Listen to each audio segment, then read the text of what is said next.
اس عمر میں ہم لوگ پہنچ چکے ہیں اور مقدر میں اگر آگے کی مزید عمر لکھی ہوئی ہے تو ایسے موقع پر پڑھائی، سرٹیفکیٹ، سرکاری ملازمت، یہ سب چیزیں تو بہت بات کی ہے۔ مجھے طے یہ کرنا ہوتا ہے کہ مجھے کس کے لیے جینا ہے اور کس پر قربان ہونا ہے، کس پر اپنے دل کی محبتوں کو نچوڑنا ہے، دماغی صلاحیتوں کو کھپانا ہے۔ اور دنیا کی ہر چیز دوسرے پر قربان ہو رہی ہے، اچھی گاڑی کے لیے، اچھے مکان کے لیے، اچھی بیوی کے لیے، الگ الگ ہر آدمی دوسرے پر قربان ہے۔ کائنات میں بھی ہر چیز دوسرے پر قربان ہے۔ زمین پھٹ جاتی ہے، کھل جاتی ہے، سڑ جاتی ہے درخت کو اگانے کے لیے، تو جمادات نباتات پر قربان ہے۔ اور جتنے درخت ہیں، پھول ہیں، سبزیاں ہیں، جنگل ہیں، وہ سب قربان ہے حیوانات کے اوپر۔ جانور کھاتا ہے، چرتا ہے، انسان اسے استعمال کرتا ہے، تو جمادات نباتات پر قربان ہے، نباتات حیوانات پر قربان ہے، اور حیوانات اور سارے جانور انسان پر قربان ہیں۔ جو حلال ہیں انسان اسے ذبح کر کے کھا رہا ہے، اور جو حرام ہے وہ مختلف چیزوں کے لیے استعمال کر رہا ہے۔ ہر ادنا چیز اعلیٰ چیز پر قربان ہوتی ہے، ہر چھوٹی چیز بڑی چیز پر قربان ہوتی ہے۔ انسان کا کمال یہ ہے کہ وہ اللہ پر قربان ہو جائے۔ اگر انسان جانور پر قربان ہو، کتے پر، بلی پر، بکری پر، اگر انسان جانور سے نیچے درختوں پر، پھولوں پر قربان ہو، اس سے بھی نیچے زمین جائیداد پر قربان ہو، تو وہ بہت نیچے اتر گیا ہے۔ انسان کا کمال یہ ہے کہ وہ اللہ پر قربان ہو جائے۔ دوسری بات، ایسے موقع پر ہم سب کے ذہن و دماغ میں ایک پہلو رہتا ہے، جیسے سر نے بھی کہا، ناکامی کا اندیشہ۔ اگر میں امتحان میں ناکام ہو جاؤں، کامیابی ناکامی کا پیمانہ امتحان بعد میں سے ہے، اللہ کو پانا اور کھونا یہ اصل امتحان ہے۔ حضرت حسین رضی اللہ عنہ میدان ہار کے بھی جیت چکے تھے، اور یزید جیت کر بھی ہار چکا تھا۔ حضرت حسین رضی اللہ عنہ اپنے اصول پر، انسانیت پر، اسلام پر، انصاف پر شہید ہو کر بھی آج تک زندہ ہے، اور یزید اس وقت زندہ رہ کر بھی لوگوں کے لیے مر چکا تھا۔ ایک لمحہ زندگی کا نہ چین کا گزار سکا، نہ عزت کا گزار سکا۔ اخلاص والے کی کوئی ناکامی نہیں ہے۔ میں اللہ کے لیے پڑھ رہا ہوں، امتحان میں ناکام ہو جاؤں تب بھی میں کامیاب ہوں، کرسی پانے کے بعد مر جاؤں تب بھی میں کامیاب ہوں، سال 2 سال کے بعد مر جاؤں تب بھی میں کامیاب ہوں، نکاح کے 1 سال کے بعد مر جاؤں تب بھی میں کامیاب ہوں، اور آگے کے زندگی کے اسٹیج تک پہنچ کے مر جاؤں تب بھی میں کامیاب ہوں۔ میرے لیے کوئی ناکامی نہیں ہے اگر میں نے اللہ کے لیے پڑھا ہے۔ زندگی کا بہت فرق ہو جاتا ہے کہ میں اللہ کے لیے پڑھ رہا ہوں یا صرف ڈگری کے لیے پڑھ رہا ہوں، میں اللہ کے لیے پڑھ رہا ہوں یا صرف اچھی نوکری کے لیے پڑھ رہا ہوں، اللہ کے لیے پڑھ رہا ہوں یا اچھی بیوی کے لیے پڑھ رہا ہوں، اللہ کے لیے پڑھ رہا ہوں یا صرف اچھے مکان کے لیے پڑھ رہا ہوں۔ یہ سب چیزیں بھی انسان کی ضرورتیں ہیں، لیکن ضرورت اور مقصد کے بنانے کا فرق ہو جاتا ہے۔ مقصد وہ چیز ہوتی ہے جس کے لیے دوسری چیز کو قربان کیا جاتا ہے۔ ایک دوست تھے ہمارے، MBBS کی تیاری کر رہے تھے، تیاری کرنے کے بہت سے انداز ہوتے ہیں. وہ عشاء کی نماز ہمارے ساتھ پڑھتے, فجر کی نماز بھی ہمارے ساتھ پڑھتے, اور وہ کہتے ہیں کہ پوری رات میں پڑھتا رہا. رات کے 4 بجے تہجد کے لیے اٹھا اور تھوڑا سا فریش ہونے کے لیے وہاں یوسف گڑے سے ملے پہ لے آیا, جوس وغیرہ پیا, تھوڑی سی تازی ہوا کھایا, پھر اس کے بعد تہجد پڑھ لی, پھر آپ کے پیچھے فجر پہ, اب اس کے بعد سو جاؤ. تو MBBS تو اور بھی لوگ پڑھنے والے ہوتے ہیں, یہ بھی پڑھنے والا ہے, اللہ کے لیے پڑھنے والا, بے-داغ جوانی کے ساتھ, پاکیزہ تنہائیوں کے ساتھ, دوستوں کی خدمت کے ساتھ, ماں باپ کی دعا کے ساتھ, اساتذہ کے احترام کے ساتھ, اللہ کے لیے پڑھنے والا. ہماری قیمت صرف اللہ کی رضا ہے, ہماری قیمت صرف اللہ کو پانا ہے. میری قیمت صرف جنت ہے, میری قیمت چند نوکریاں نہیں ہیں, چند حسینائیں نہیں ہیں. ہر آدمی نے جس نے اللہ کو نہیں پہچانا اپنے لیے بہت چھوٹی قیمت طے کی ہے. ایک صاحب امریکہ میں داخل ہوئے, US کے ایئرپورٹ پر تھے, ایک ناجائز اور غیر قانونی چیز لے کر داخل ہو رہے تھے. تو ایئرپورٹ پر اس نے کہا کہ آپ یہ غلط چیز کیوں لے جا رہے ہیں؟ تو اس نے کہا کہ $5,000 لے لیجئے, چھوڑ دیجئے. آپ میری قیمت لگا رہے ہیں, آپ مجھ سے غیر قانونی کام کروا رہے ہیں, 50,000 لے لیجئے. آپ صرف 50,000 دیں گے مجھے؟ $80,000 لے لیجئے, مجھے یہ غیر قانونی چیز لے جانے کا موقع دیجئے. تم میری قیمت کے قریب آ گئے ہو, تم میری قیمت کے قریب آ گئے ہو. $90,000 لے لیجئے. کہا ٹھیک ہے آپ جا سکتے ہو. ہر انسان کی جب وہ اللہ کو منزل نہیں بناتا تو بہت چھوٹی قیمتوں پر راضی ہو جاتا ہے. 3 سوال جب تک ہم طے نہیں کریں گے اپنی زندگی میں, اور کوئی بھی انسان جب تک طے نہیں کرے گا اس وقت تک زندگی کی منصوبہ بندی صحیح نہیں ہو سکتی ہے. دنیا کے سارے انسان, میں آیا کہاں سے ہوں, مجھے جانا کہاں پر ہے, اور میرا پیدا کرنے والا مجھ سے کیا چاہتا ہے. میں آیا کہاں سے ہوں اور مجھے جانا کہاں پر ہے, میرا پیدا کرنے والا مجھ سے کیا چاہتا ہے.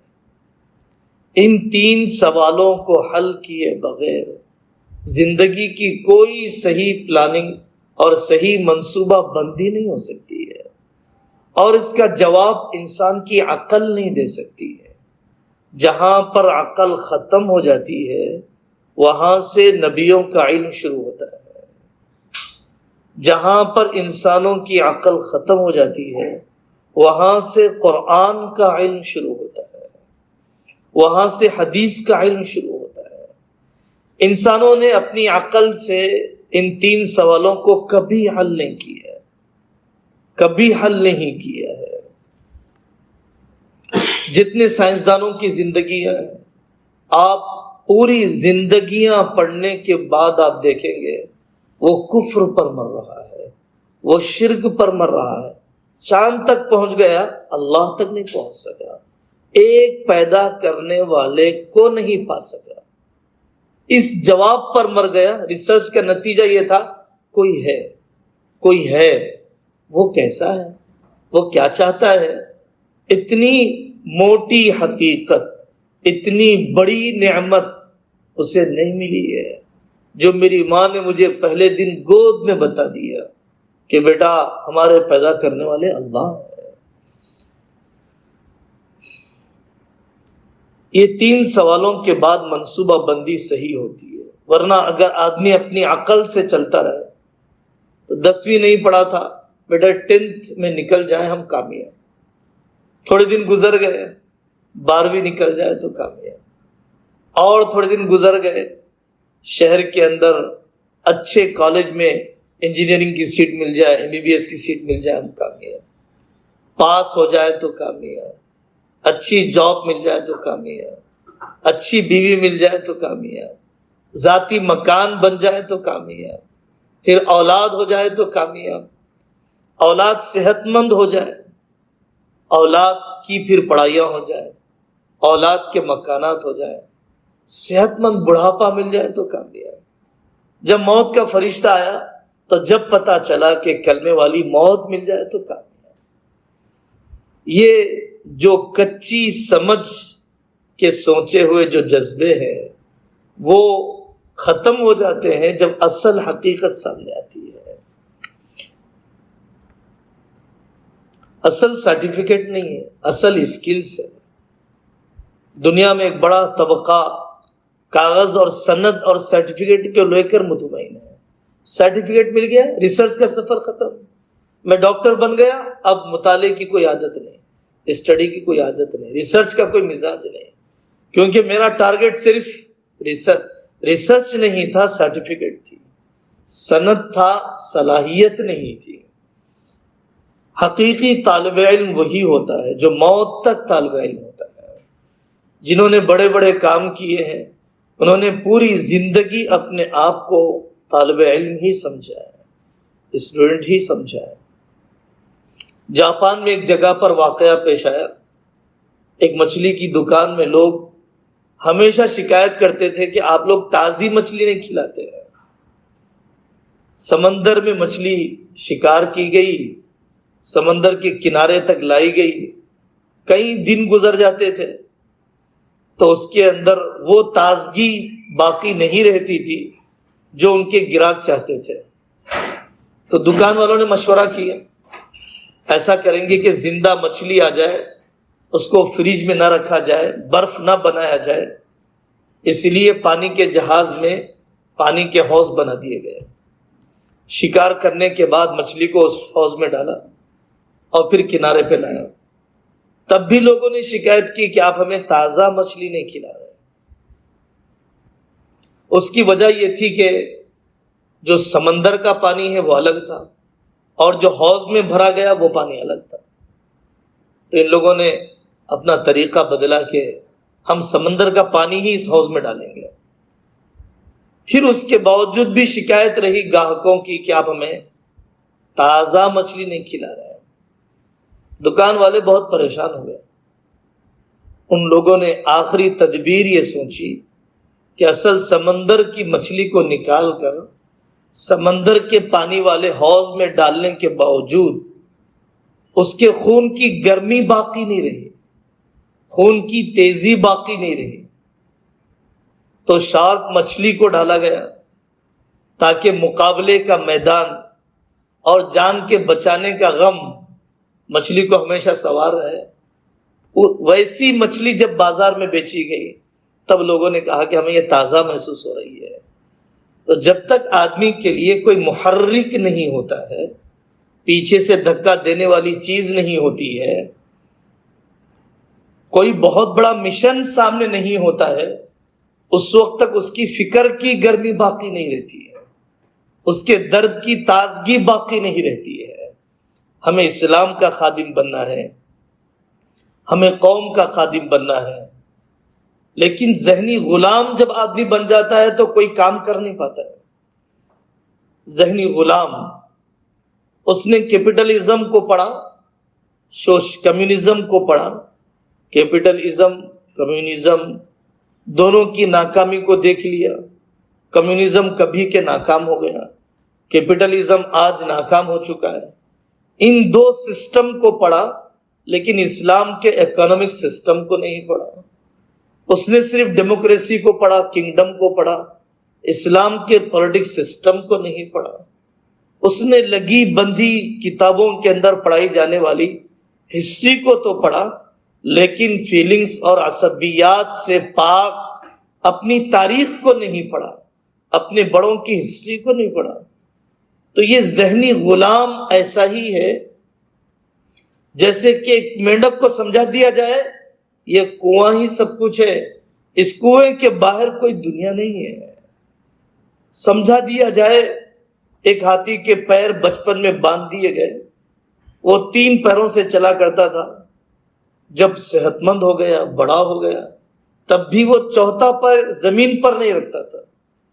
لوگوں نے بتلایا کہ بندش ختم ہو گئی ہے، رسی کھول دی گئی ہے، لیکن عرصے تک غلامی کے مزاج کی وجہ سے آدمی چوتھے پیر کو رکھنا جانتا ہی نہیں ہے. وہ جانتا ہی نہیں ہے کہ میں نے 700 سال اس ملک کو چلایا ہے. وہ جانتا ہی نہیں ہے کہ 650 سال ہم نے آدھی سے زیادہ دنیا کو چلایا ہے. وہ جانتا ہی نہیں ہے کہ ننگے پن کے بغیر دنیا چلائی جا سکتی ہے. بینکنگ سسٹم انٹرسٹ سسٹم کے بغیر چلائی جا سکتی ہے. جنگوں کے بغیر چلائی جا سکتی ہے. انسانوں کے اندر زہر پھیلانے والی چیزوں کے بغیر، شراب کے بغیر، گٹکے کے بغیر ملک کے نظام کو، ٹیکس کے نظام کو نافذ کیا جا سکتا ہے. غربت کا خاتمہ کیا جا سکتا ہے. انجینئرنگ میں ہم کسی قوم کے غلام نہیں رہ سکتے. جب ہمیں تاج محل بنانے والا کوئی مسلمان تھا، کسی یورپ کا اسٹوڈنٹ تو نہیں تھا. اس زمانے کے کسی مدرسے کا ہی پڑھا ہوا تھا. اس زمانے میں مدرسے اسکول ایک ہی ہوا کرتے تھے. جس اسکول میں، جس مدرسے میں اس زمانے کے حضرت مجدد الف ثانی بہت بڑے بزرگ بنے، انہوں نے پڑھا ہے، اسی مدرسے میں احمد استاد نامی تاج محل کا ڈیزائنر پڑھا ہے. انجینئرنگ جہاں پر جا کر گھٹنے ٹیک دیتی ہے. ذہنی غلامی بہت بڑی مصیبت ہے، اور ذہنی غلاموں کے ساتھ رہنا اس سے بڑی مصیبت ہے. آدمی اپنی فکر کی خول سے باہر نکلنا نہیں چاہتا. سنایا جاتا ہے نا کہ بچپن میں ایک شیر اپنی ماں سے بچھڑ گیا، بکریوں کے ساتھ رہنے لگا، بکریوں کے جیسا چارہ کھانے لگ گیا، بکریوں کسی آواز کرنے لگ گیا. بہت عرصے کے بعد دیکھا اس کی ماں نے، یہ میرا بچہ ہے اور یہ بکریوں کے ساتھ بکری بن گیا. اس نے چنگاڑا، ساری بکریاں بھاگ گئی. اس نے بچے کو قریب کیا، تالاب کے قریب لے گئی اور بتلایا کہ دیکھو ہم اور آپ ایک ہیں. آپ بکری نہیں ہو، آپ مسلمان ہو. آپ کوئی ایجوکیشن کے بغیر بھی تعلیمی نظام چلا سکتے ہو. اختلاط کے بغیر بھی دنیا کا نظام چل سکتا ہے. ایک مثال دیتا ہوں. ایک مرتبہ ہم ترکی میں تھے تو ایک علاقے میں بتایا گیا یہاں پر سنان نامی ایک انجینئر گزرا ہے. چونکہ ذہنی غلام نہیں تھے وہ لوگ، اور اسلام کے عروج کا زمانہ، اس نے مینار بنایا، بہت چھوٹا سا مینار. اور اس مینار کی انجینئرنگ کا کمال یہ ہے کہ 2 راستے الگ الگ ہیں. ایک راستہ عورتوں کے لیے اوپر جانے کا اور ایک راستہ مردوں کے لیے الگ جانے کا. مینار میں، کوئی بلڈنگ میں نہیں، کوئی اسکول میں نہیں، کوئی کالج میں نہیں، کوئی ہاسپٹل میں نہیں. لیکن جب آدمی رواج سے اٹھ کر سوچنے لگ جاتا ہے اور پھر اسلامی مزاج سے سوچنے لگ جاتا ہے تو پھر اس کے بعد اللہ تعالیٰ اس کے ذہن میں ایسی چیزیں ڈال دیتے ہیں. دنیا کے دوسرے IPS کی پڑھائی اور اونچی پڑھائی پڑھنے والا طبقہ جتنا پڑھ رہا ہے اس سے زیادہ تو ہمیں پڑھنا ہی ہے. لیکن اس کے ساتھ ساتھ اسلام کی تاریخ کو، اسلام کی سیرت کو، علماء سے تعلق، جن علماء کو اللہ نے علم بھی دیا اور تقوی بھی دیا.